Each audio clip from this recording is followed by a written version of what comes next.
Friendship's Death, 1987, another of my weekly 20th century films. It stars Tilda Swinton and Bill Patterson. It's set in Palestine, or I think it's set in Jordan, and it's set mainly in 1970. At the start, a BOAC jumbo jet gets blown up, millions of dollars wasted. There's voiceover commentary. Was a waste, huge spectacle, lots of waste of money. The conflict in the Middle East, it's very topical again. It's just been awful. The situation going on at the moment, the war between Israel and Gaza. When the news broke about that, when large news stories break, I often have a look at Google Earth or Google Maps whilst I'm listening to the radio. So just have a perspective of the area, get to know the places mentioned. My sympathies are with everyone affected by the violence in Israel, in Gaza, and in conflicts in other parts of the world as well. There's an awful war going on in Sudan, and that is, I think it is incumbent on us in the wealthy northern countries to do more to help solve the problems that we're often behind in many ways. We need to do something to ameliorate climate change, to actually reduce its impact, setting up systems where we reduce our usage, especially of fossil fuels, and reduce our emissions, insulating homes, solar panels, energy efficiency all round, being mindful of the products we buy, repairing, reusing and recycling rather than simply throwing material away. I don't watch much television news. I stream on demand, but I listen to a lot of radio, and I got a lot of information looking at the places on the map and read quite a lot on Wikipedia just to get an idea of what a situation is like. When I did watch television more, I used to watch Channel 4's Unreported World, and that would cover a lot of news stories from around the world that didn't get much coverage on the main news. And those sort of perspectives are really interesting. I think it gives a wider perspective than if you just see the national news on ITV1 or BBC1. Just getting more of an idea of what is actually happening in the world. Just really awful news. So much death and destruction. As some commentators said, when it's between humans, unlike when there's natural disasters, when it's between people, the hostilities, it's avoidable. It's potentially avoidable if there were ways that we could learn to understand each other better.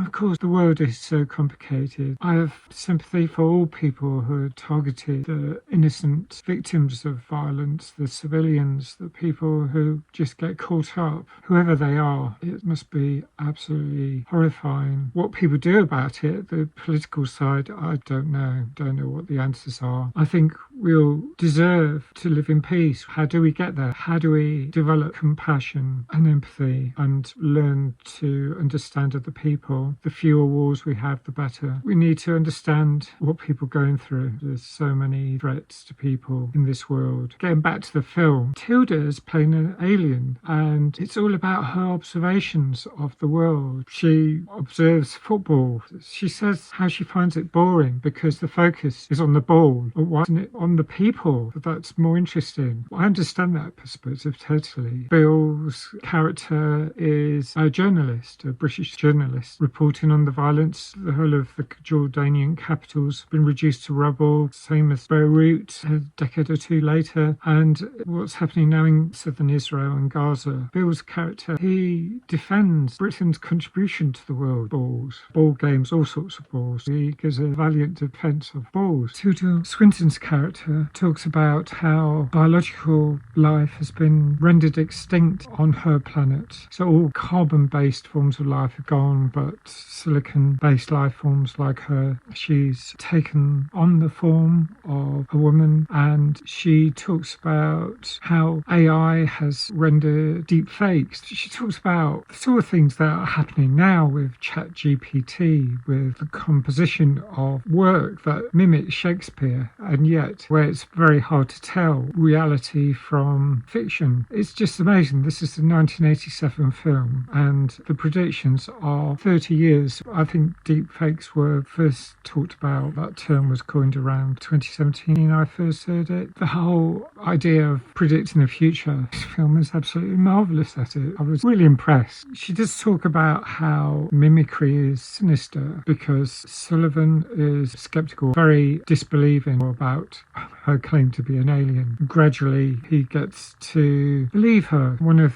the angles is that she's not as fearful of war. He's travelled into this war zone and he's excited by it, but when there's explosions, he is visibly shocked while she doesn't flinch. Scenes like that I thought really amazing because you see them both on shot at the same time. And she comes up with this big toe theory about what led to feminism to explain how women looking after children had to stay at home. There's this artifact that Sullivan steals of Tilda's character. I don't want to say too much about the ending, but there are one or two other characters in the film. There's an interview that goes on at a later date, I think in the present day, which would be 1987. And then there's Sullivan's daughter, who has the next generation's ideas. Floppy disks are becoming old-fashioned. She's a teenager in the 80s. My generation, because she would have been Generation X, she's studying for O-levels. So she complains about